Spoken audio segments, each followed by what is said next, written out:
қатысушы болып сіз де бағыңызды сынап көріп өзіңіздің бақытыңызды іздесеңіз, іздеуге қалай қарайсыз деп нақты болған қандай жауап айтасыз?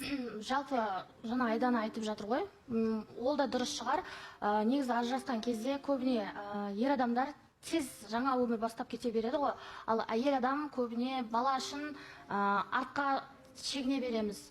Бірақ та енді менің балам әлі кішкентай, бала тәрбиесі деген нәрсе бар, менде балаға қарау қажет. Жаңа айта кеттім ғой, өзім де әлі жаңа отношенияға қорқақтаймын, бір жағынан өзім де дайын емес шығармын деп жүрмін.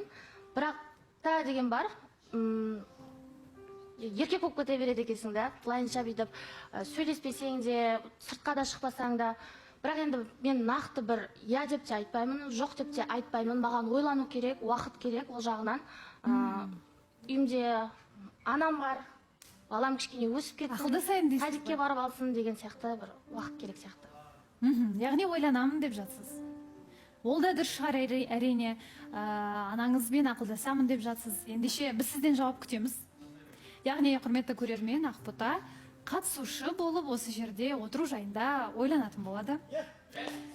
Енді жаңағы айтқандай, сіз де бақытты болуға әбден лайықсыз. Әрине, ажырасу тақырыбында енді түрлі сын айтылады, пікір айтылады, барлығын түсінеміз, бірақ әрқайсыңызды сіздерді бірге де, бөлек те жақсы көреміз. Қашанда есігіміз ашық. Келеміз десеңіз, біз сізді күтеміз, міндетті түрде. Енді Шерхан? Дұрыс, келем десең біз күтеді, бірақ мен емес, мен күтпеймін негізі.